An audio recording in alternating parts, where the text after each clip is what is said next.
예배에 참여한 사랑하는 모든 성도들을 위해 하나님의 크신 은혜와 사랑이 예수 그리스도의 평화와 평강이 넘치시기를 주님의 이름으로 축원합니다. 예레미야는 베들레헴 근처에 있는 아나돗이라고 하는 시골 성소에서 제사장 아들로 태어났어요. 아버지도 제사장, 할아버지도 제사장. 여호와께서 세우셨다, 이런 좋은 의미를 가진 이름이었지만 단 한 번도 예루살렘 성전에 올라가서 하나님을 제사할 수 없었습니다. 계속해서 올라가다 보면 다윗 왕 때 대제사장이었던 아비아달이 줄을 잘못 섰어요. 다윗 왕이 죽을 때 후계자를 선출을 해야 돼. 다음 왕을 뽑아야 하는데 이 둘로 나뉘었어요. 헤브론에서 태어난 아도니아, 다윗 왕의 넷째 아들을 왕으로 추대하려고 하는 그룹이 있었고, 예루살렘에서 태어난 솔로몬을 왕으로 추대하려는 이 예루살렘파가 있었는데, 이 아비아달은 넷째 아들 아도니아를 왕으로 추대하는 모임에 적극적으로 참여했어요. 근데 막상 다윗이 후계자를 10번째 아들 솔로몬을 왕으로 정했고, 왕이 된 솔로몬은 내가 왕이 되는데 반대했던 반대 세력을 전부 숙청해 버렸어요. 근데 대제사장을 지낸 아비아달을 죽일 수는 없고 아나돗이라고 하는 시골 성소로 추방을 시켜버렸어요. 예레미야는 16번째 남유다 왕이었던 요시야 왕 때 선지자로 하나님의 부름을 받았습니다. 요시야는 8살 어린 나이에 왕이 됐어요. 그런데 어렸지만 시간이 지나면서 점점점 하나님을 의지하고 하나님을 찾았고, 이제 성장했을 때 종교 개혁을 일으킵니다. 남유다 전역에 있는 산 위의 산당들을 모두 파괴했고 아세라 목상을 부셔서 불태워버렸어요. 그리고 바알과 태양신을 숭배했던 모든 제단을 파괴하고 우상을 섬기던 제사장들이 죽어서 무덤에 장사되었는데 그 뼈를 전부 꺼내서 불에 태워버렸어요. 오랫동안 수리되지 않아서 망가진 예루살렘 성전을 수리했고, 그리고 전국에 유월절을 지킬 것을 명령합니다. 선지자는 대부분 한 나라에서 선포하는 거예요.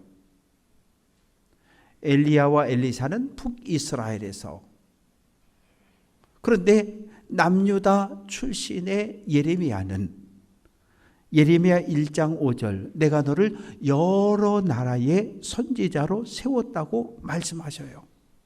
남유다뿐만 아니라 바벨론, 애굽, 블레셋, 모압, 암몬, 에돔, 엘람 주변 여러 나라를 향해 하나님께 받은 말씀을 선포한 사람이 예레미야입니다.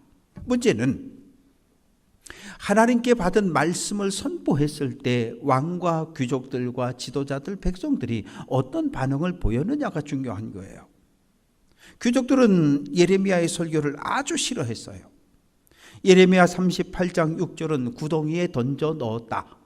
그냥 땅을 깊숙이 파고 그 안에다가 예레미야를 집어넣고 위에 뚜껑을 덮어버렸어요. 제사장들은 여러분, 하나님이 이 땅을 심판하실 것이고 예루살렘 성전은 멸망당할 겁니다 설교했더니 신성모독으로 고발해버렸어요. 여호야김 왕은 옆에서 성경책을 읽어주면 읽을 때마다 쭉쭉 찢어서 화롯불에 불태워버렸어요.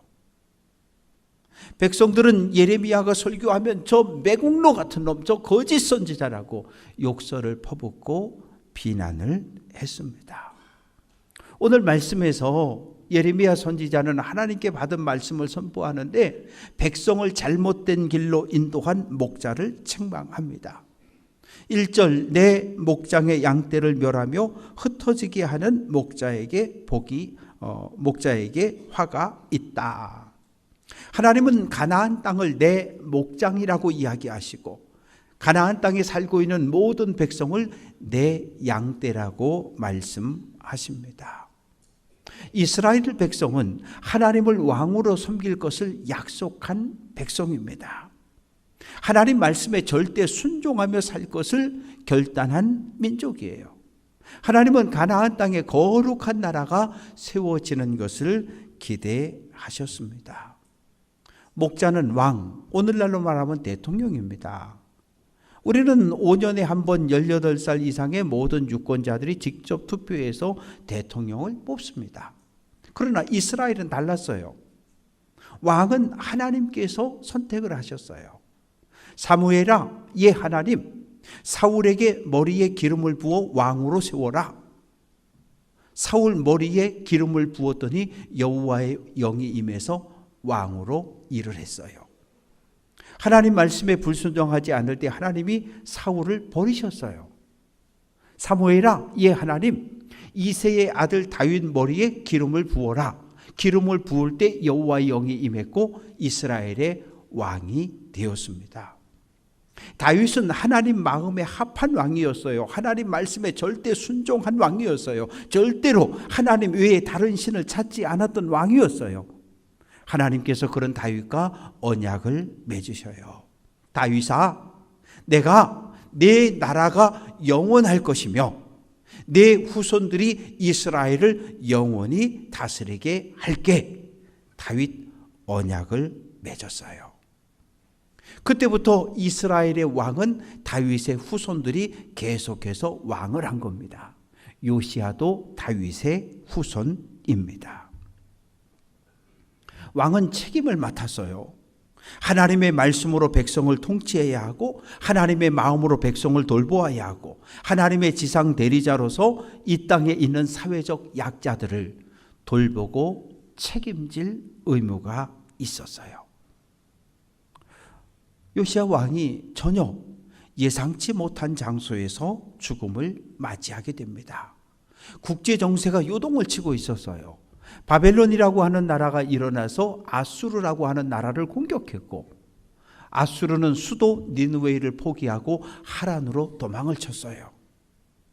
그러면서 애굽으로 사신을 보냅니다. 바로 왕이요, 바로요, 어서 북진해서 군대를 이끌고 와서 우리와 연합해서 바벨론과 싸워 우리를 구원해 주십시오.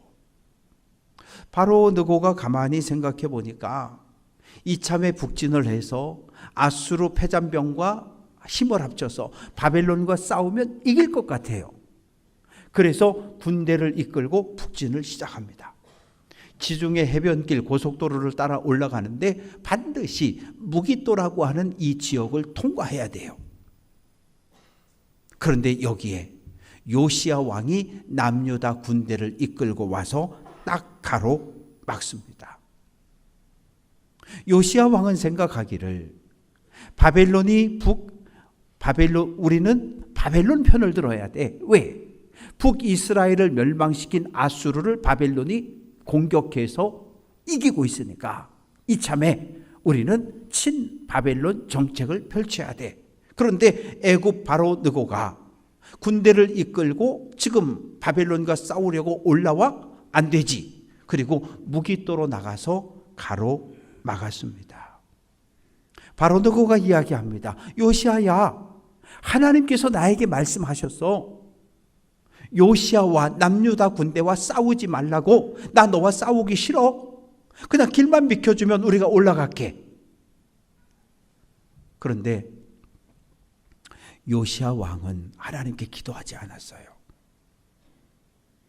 바로 느고 입에서 나온 저 말이 하나님께서 나에게 명령하셨다. 남유다 군대와 싸우지 말라고. 바로 느고의 말이 하나님의 말씀인지 아닌지 하나님께 기도하지 않고 묻지 않았어요. 그걸 가로막고 있는 거예요. 내 생각이 옳은 거예요.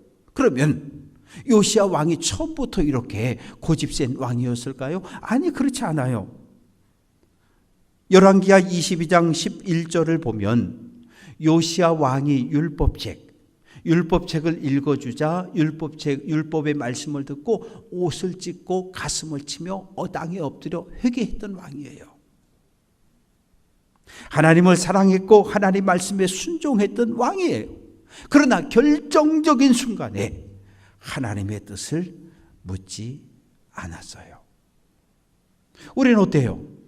신앙생활을 뒤돌아보면 늘 하나님께 묻는 분들이 있어요. 큰일 작은 일 늘 물어요. 그런데 어떤 날은 하나님께 묻지 않아요. 그냥 내 생각대로 내 경험대로 내 판단대로 그냥 결정을 해버려요. 그리고 나서 크게 후회하고 실패한 경험들을 가지고 있습니다.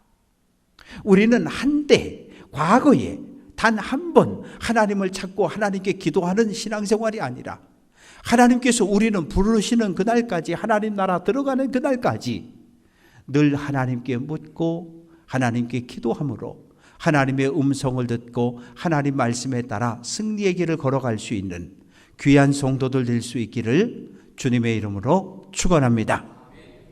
요시야 왕이 전쟁을 시작하기 전에 왕복은 번쩍번쩍 빛이 나고 멋있잖아요. 그러니까 사람들 눈에 금방 뜰 테니까 왕복을 벗었어요.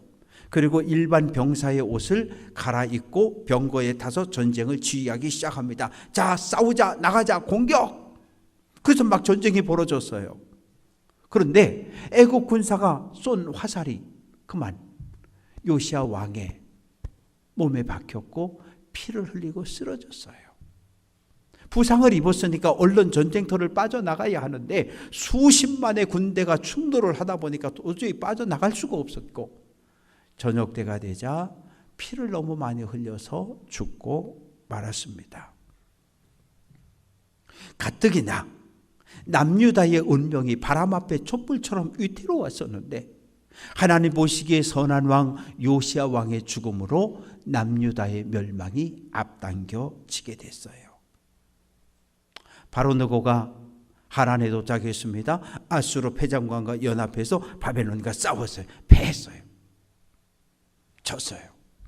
그러자 다시 애굽으로 내려옵니다.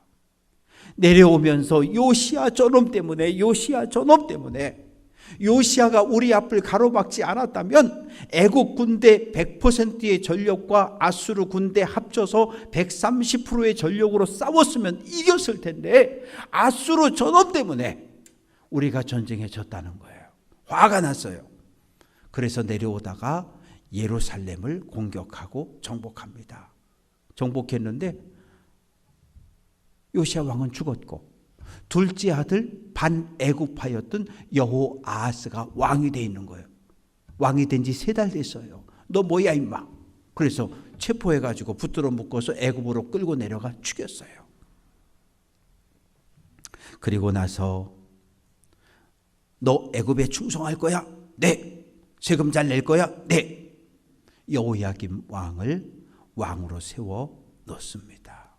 문제는 여호야긴, 시드기야 어느 누구도 하나님을 찾지 않았다는 거예요. 친 바벨론이냐 친 애굽이냐 그 사이에서 눈치를 보고 있습니다. 애굽을 의지했지만 정작 바벨론의 공격을 당할 때 애굽 군대는 출병하지 않았어요. 그래서 주전 586년에 남유다 예루살렘 성이 무너지고 수백만이 죽고 수십만이 포로로 끌려가고 많은 포로들이 노예로 팔려갔습니다. 바벨론 땅 여기저기에 흩어졌어요. 하나님께서 화 있다. 백성을 돌보지 않은 왕 지도자를 심판하겠다고 선언합니다. 왕은 하나님의 마음으로 백성을 돌보아야 합니다. 제사장은 거룩함의 모범을 백성들에게 보여주어야 합니다. 선지자는 하나님께 받은 말씀으로 백성을 인도해야 합니다. 그런데 왕도 제사장도 선지자도 권력과 재물과 명예를 탐할 뿐 백성들에게 본을 보이지 못했습니다. 하나님은 그들을 하나님의 법정에 세우는 거예요. 그리고 2절부터 너희가 심판받는 이유에 대해서 설명을 하기 시작합니다. 첫째 제목은 내 백성, 내 양떼를 흩어지게 만들었다는 거예요. 시편 145편 1절 같이 한번 해볼게요. 왕이신 나의 하나님이여. 이스라엘의 왕은 하나님이셔요. 입술로는 고백했지만 하나님을 의지하지 않고 하나님을 찾지 않았어요. 결국 하나님의 심판을 받고 나라가 망해 버렸습니다. 두 번째 죄악은 내 백성을, 내 양떼를 돌보지 않았다는 거예요. 우리는 조선 500년의 과거 역사를 가지고 있어요. 유교 문화입니다. 어떤 체제입니까? 백성 전체가 희생해서 왕을 떠받드는 구조가 유교 문화였어요. 백성은 죽든지 말든지 왕만 살겠다고 임진왜란 때 평양을 지나 의주까지 도망쳐는 이런 일. 왕만 살면 이 조선이 사는 거라고. 아니요. 지금은 그렇지 않아요. 지금 대통령은 5년에 한 번 18세 이상 모든 유권자가 직접 투표해서 한 표라도 표를 더 많이 얻은 사람이 대통령을 하는 거예요. 대통령의 책임은 무엇입니까? 나라를, 백성을, 국민을 안전하게 보호하고 돌볼 책임이 있는 거예요. 왕은 하나님의 지상 대리자예요. 하나님을 경외하는 본을 보여야 하고 하나님의 말씀으로 백성을 보살펴야 하고 사회적 약자를 보호할 책임이 있습니다. 하나님 말씀하십니다. 보라, 내가 너희의 악행 때문에 너희에게 보응한다. 하나님의 법정에 지금 재판받으려고 서 있어요. 하나님, 우리가 뭘 잘못했어요? 도리어 큰 소리 치는 거예요. 하나님이 조목조목 말씀하셔요. 첫째, 나 하나님을 버리고 바알과 아세라를 섬긴 우상 숭배의 죄. 둘째, 유전무죄 무전유죄. 힘없고 가난한 백성은 죄인으로 판단하고 판결하고 권력을 가지고 명예를 가지고 부자들은 죄가 있어도 풀어주는 법을 무너뜨린 죄. 세 번째는 하나님만 섬길 것을 약속했는데 하나님이 아니라 이 남유다 전체를 미신과 우상과 무당들의 소굴로 만들어 버린 죄. 하나님을 의지하지 않고 바벨론을 의지하고 애굽 강대국을 의지한 죄. 이 죄목들을 하나씩 하나씩 알려주면서 책망을 합니다.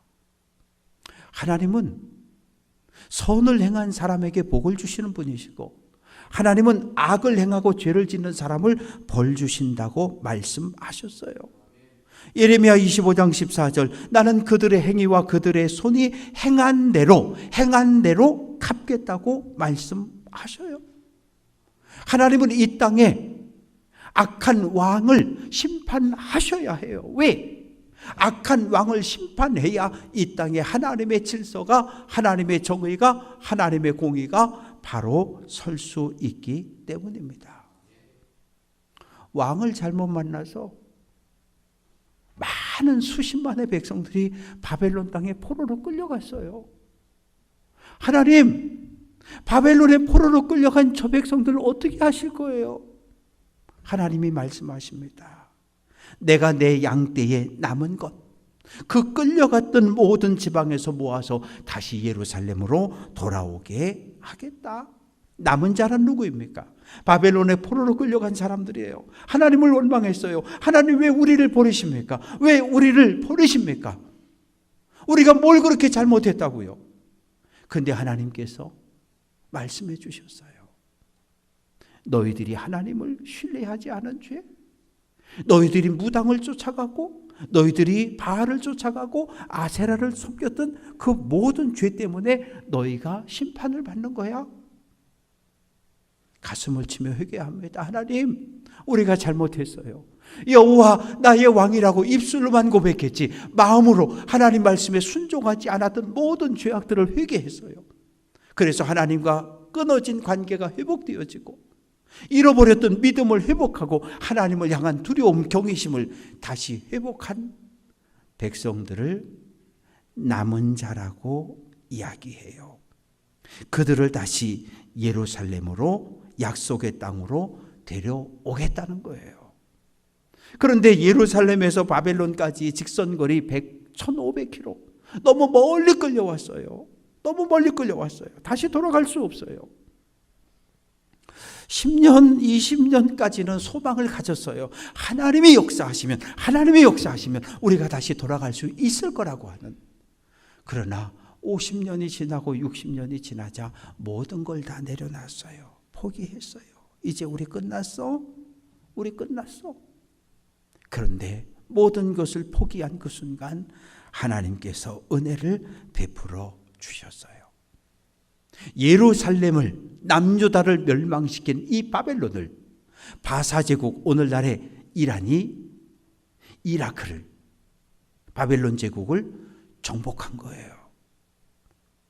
고레스 왕이 칙령을 내렸어요. 이스라엘의 하나님은 참 하나님이다. 이스라엘의 하나님이 나로 바사제국의 왕이 되게 하셨다. 포로로 끌려온 모든 유대인은 예루살렘으로 돌아가라. 돌아가거든 너희 하나님을 위하여 제사할 성전을 건축해도 좋다. 깜짝 놀랐어요.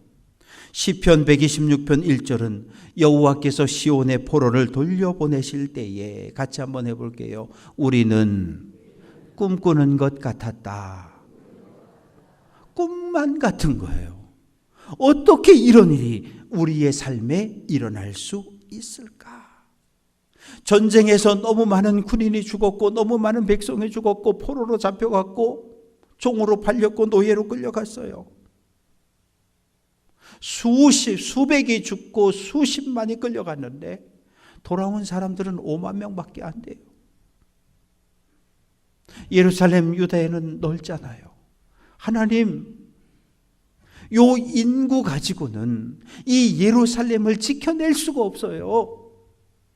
15만, 20만이 살던 이 예루살렘에 5만 명이 돌아왔는데 성도 건축해야 하고 성전도 건축해야 되고, 하나님 어떻게 해요? 걱정하지 마. 내가 너희를 생육하고 번성하게 하겠다. 너희 후손들이 늘어나게 할 것을 하나님께서 약속해 주셨어요. 사랑하는 성도 여러분, 지도자가 없으면 그 나라는 혼란에 빠질 수밖에 없어요. 우리도 경험했잖아요. 지도자가 사라지면 정치가, 사회가, 경제가, 모든 이 사회 질서가 한순간에 무너져 내립니다. 이스라엘의 진짜 왕은 하나님이신데, 하나님은 시대마다 왕들을 세워주셨어요. 지도자를 세워주셨어요. 출애굽 1세대를 위해서는 모세를 세우셨고, 모세가 죽은 후엔 여호수아를 세워주셨고, 여호수아가 죽은 후에는 사사를 세워서 이스라엘을 이끌고 가게 하셨어요. 그리고 왕들과 제사장과 예언자를 세워주셨어요. 그런데 문제는 바사 제국의 고레스 왕은 이 유대인들이 돌아가는 것은 허락했지만 왕은 허락하지 않았어요. 스룹바벨은 디아스포라 유대인이에요. 바벨론의 포로로 잡혀왔던 그 후손인데 머리가 좋고 열심히 해서 바사 제국의 높은 관직을 갖게 된 거예요. 스룹바벨, 임금님, 너는 유대 총독으로 임명할 테니까 유대인들을 인솔해서 예루살렘으로 가서 그 지역을 잘 지켜. 네, 알겠습니다. 4절 말씀 보면 내가 그들을 기르는 목자들을 그들 위에 세워주겠다. 불안한 예루살렘으로 돌아온 백성들을 위해서 하나님께서 왕을, 목자를 세워주신다는 거예요. 스룹바벨은 유다 지파 다윗의 후손이지만 왕은 아니었어요. 5절 말씀 보면 보라, 때가 이르면 내가 다윗에게 한 의로운 가지를 일으킨다. 20대 왕의 죽음으로 더 이상 남유다에선 다윗 후손 가운데 왕이 세워지지 않았어요. 다윗 가문이 무너졌어요. 그런데 하나님은 다윗의 가문에서 한 의로운 가지를 다시 일으키신다는 거예요. 이 약속이 누구에게까지? 예수 그리스도에게까지 이어졌습니다. 메시아가 오시면 어떤 일을 할까요? 오늘날 이 땅의 대통령은 공권력을 가지고 있어요. 경찰과 군대를 가지고 말을 안 들으면 짓밟기도 하고 체포하기도 하고 공권력을 가지고 있어요. 공권력을 가지고 통치하는 거예요. 그러나 메시아는, 다윗의 후손으로 오시는 메시아는 그렇지 않아요. 지혜로 통치하는 분이셔요. 지혜란 무엇입니까? 잠언 9장 10절, 여호와를 경외하는 것이 지혜의 근본이다. 하나님을 경외하는 것은 무엇입니까? 하나님을 정말 사랑하는 마음이에요. 하나님 앞에 섰을 때 두려워하는 마음이에요. 하나님 말씀 들었을 때 절대 순종하는 마음이 경외입니다.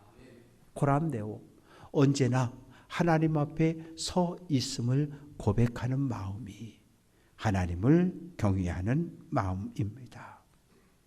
메시아가 이 땅에 오시면 하나님의 정의, 하나님의 공의로 이 땅을 통치한다고 말씀하셔요. 하나님의 눈으로 이 세상에 무너진 질서를 회복하는 것, 그것이 사법적인 정의입니다. 하나님의 마음을 가지고 이 땅의 사회적인 약자들, 과부와 고아들, 여행자들을 살피는 것, 이것이 하나님의 공의입니다. 하나님은 오늘 우리가 이 땅에 살면서 하나님의 정의, 하나님의 공의를 세우는 삶을 살아가기를 원하십니다. 사랑하는 성도 여러분, 메시아가 이 땅에 와서 통치하는 날, 이 땅에 어떤 일이 벌어질까요? 6절, 유다는 구원을 받겠고 이스라엘은 평안히 산다고 말합니다. 유다는 남유다를, 이스라엘은 북이스라엘을 이야기해요. 솔로몬이 죽고 분단된 이후 다시는 연합하지 못했는데 메시아가 오는 그날 남유다와 북이스라엘이 예수 안에서 하나가 된다는 기쁨의 소식입니다.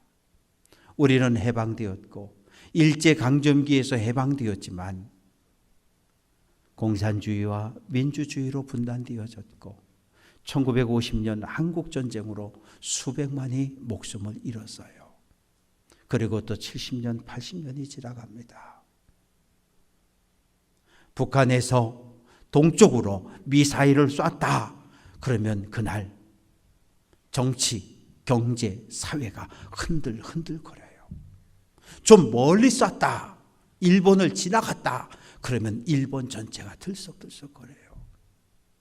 우리는 전쟁에 대한 두려움이 있어요. 공포가 있어요. 그런데 메시아가 오시는 그날, 전쟁이 이 땅에서 완전히 사라지고 평화의 나라가, 하나님의 나라가 세워질 것을 약속하셨습니다. 사랑하는 성도 여러분, 저는 이 땅의 왕, 대통령은 하나님이 세운다고 고백하고 믿는 사람이에요. 그런데 하나님의 지상 대리자인 대통령이 하나님의 마음을 품고 백성을 잘 돌보지 못할 때 하나님은 그 악한 왕을, 대통령을 심판하시는 분이셔요. 그래서 우리는 이 땅의 지도자들을 위해서 기도해야 합니다. 왜요? 하나님은 택한 백성을 말씀으로, 사랑으로, 자비로, 긍휼로 돌보라고 왕을 세워주셨습니다. 하나님은 악한 왕을 심판하시고 의로운 메시아를 이 땅에 보내주셔서 우리에게 평화를, 우리에게 기쁨을 주실 것을 약속하셨습니다. 우리는 하나님 나라에 속한 백성들이고 하나님의 자녀들입니다. 오늘 우리에게 주어진 상황이 어떠하든지 상관없이 하나님의 말씀을 붙잡고 믿음의 길을 끝까지 달려낼 수 있는 귀한 성도들 될 수 있기를 주님의 이름으로 축원합니다. 오늘이 힘든 분들이 있어요. 오늘이 아픈 분들이 있어요. 오늘이 절망스러운 분들이 있어요. 하나님께서 구원의 손길로 치유와 회복의 은혜를 베풀어 주셔서 모든 고난과 절망과 어둠에서 빛으로, 구원으로, 승리로 나아갈 수 있도록 지키시고 인도해 주시기를 간절히 축원합니다.